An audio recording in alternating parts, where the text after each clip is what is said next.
Hello BookTube, welcome back to my bookshelf tours, and we're on the floor today because we're going to be going through my final shelf on my big classics bookshelf pretty much, and this is pretty much leftover stuff like anthologies and reference books and all that.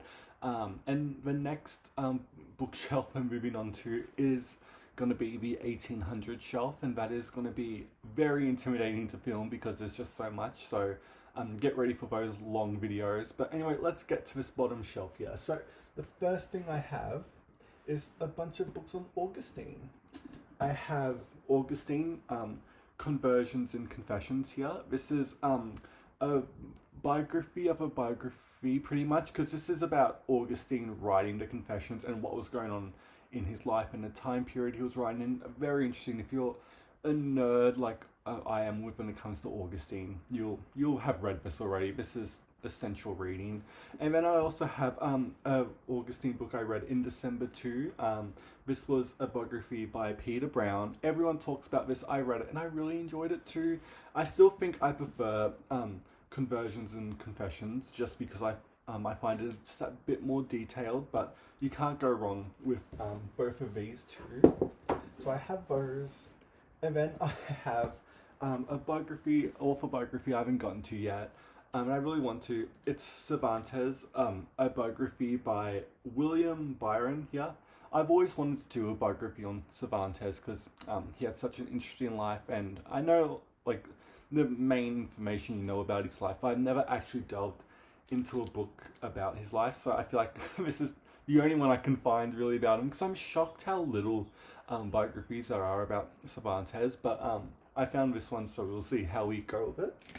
So I have that, and I have The Life of Captain James Cook. I've talked about this on my channel. This is probably the most famous book about Captain James Cook. I was like, oh my god, this was so great. And I think the next thing I want to read when it relating to Cook was his letters and diaries. I think that'd be a lovely book to get next. But this was an incredible read, especially from someone who didn't really know much, but only knew like the main things about him. So I have this one. And then we have two anthologies of English lit. It's a bit heavy. This is the Norton Anthology of English Literature, the 5th edition. This is 2 volumes of it. I go back to these a lot, to be honest. They're really great resources. I do find that the second copy, I think they had like a writer that they didn't like, and they grabbed the Sharpie and just like put big X's across them or whatever. I kind of like that idea, but and it was interesting to see which authors they didn't like as well. But I always go back to these. I think they're a lovely resource to have too. So I have those.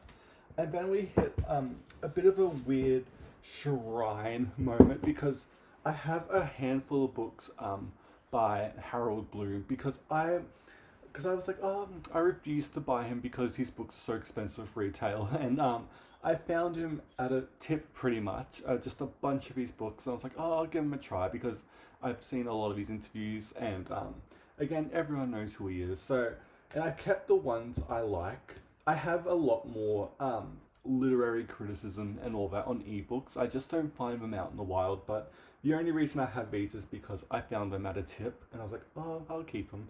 And so we have, just randomly, I found his 2 books on the Bible, The Shadow of the Great Rock, which is him talking about the Bible as literature, which I love that idea, so I do go back to that one. And then I have the Book of Jay, which, oh my god, I'm trying to think what it's about. How in the Torah, it's pretty much Jay was a woman who wrote bits of the Torah pretty much, and take it with a grain of salt at times, but I still think his theories are really interesting. But so I have those 2, and I do go back to them a bit, to be honest, because I love. You'll see as we get how many more Bible resources and study stuff I have, because it's such a fun thing to read about. And then I have his Stories for Extremely Intelligent Children of All Ages. I just have it really. I don't know. I was thinking of unholding it when I unhold another book by him recently, but I'm like, we'll see how we go. See if I go back to it a bit more. But so I have that. Then I have the book that made him, The Anxiety of Influence. Oh, sorry, yeah. Incredibly interesting. I don't think I agree with everything in it, but I love the idea, so I was like, I'll keep that. And then I have a hardcover of his Western canon, which I agree with. I do find that it gets a bit shaky when you get into like the more modern authors because it's not as set in stone, and there's some authors I'm a bit questioning why they're there compared to, because when he talks about his literary taste and all that, there's some authors like McCarthy or whoever who I don't think align with a lot of the things he looks for in great authors, but that's its whole thing. But I do have the Western canon because I love the essays in here too about all the main classic authors, so I do go to that. But the real book I have of him that I do go back to a lot is his book on Shakespeare. This is probably the most famous thing he wrote. Me and Josh are currently reading all of the plays of Shakespeare right now. We've only done Henry VI and Richard III. Next will be A Comedy of Errors, which I love. And this is just a lovely thing to dip into. I've had this probably since I was a teen and getting into Shakespeare. And I do think there are some bits where I don't like how he does a lot of like grand, big statements, but he doesn't back it up really in certain ways. Like it's the big grandiose sweepingness of all of it, and but it's still a lovely resource, and I think there's so many things that he gets right about Shakespeare that I can't even articulate. And it's a really lovely source, especially because it talks about every single play, which a lot of other breakdowns of Shakespeare's plays do not have. So it's interesting. Again, I go back to it a lot. So that's the end of the Bloom section. We'll see what stays after I look at it again. Then we have here Shakespeare's Words, a glossary and language companion, because sometimes you need a resource to help you when it comes to Shakespeare. Again, it's glossary. It's got maps, character maps, and all that stuff. I still look at them every now and then, to be honest. Then we have a hardcover of Shakespeare's Lives, which I haven't gotten to yet. I've heard so much about it. I think this is like a Shakespeare conspiracy book, and I love Shakespeare conspiracy, so we'll see how we go with this. And then we get to the Bible stuff, really. This is where it starts to get wild. I've shown a lot of these on my channel before, but this is where they stay. They stay on the bottom of shelves because they're chunky hardcovers. I have the Restored New Testament, a new translation by Willis Barstone here. Incredible. One of my favorite modern translations of the New Testament. It's incredible. And what do you mean to say? It's a classic in its own right at this point. And speaking of classics, I feel like you have to talk about Raymond Brown's An Introduction to the New Testament. This is the one-stop shop if you want like a annotated note scholarship book about the New Testament. It's so packed with information, and I felt so smart reading it, and I just absolutely love Raymond Brown. I don't have anything else by him. I don't have The Birth or Death of Messiah. One day I'll get those, or find them as like an ebook, and I will read them and feel more smarter. So I have that. And then I have two books I recently hauled. This is Refer-Me Paul, Conversations in Grace and Community by Mart Storm. This is a breakdown of the Book of Acts, and I haven't read it yet. It's short. It's only 242 pages, so I'll get to that when I'm going through the Book of Acts next. And then I have The Historical Figure of Jesus by E.P. Sanders. This is my favorite type of nonfiction.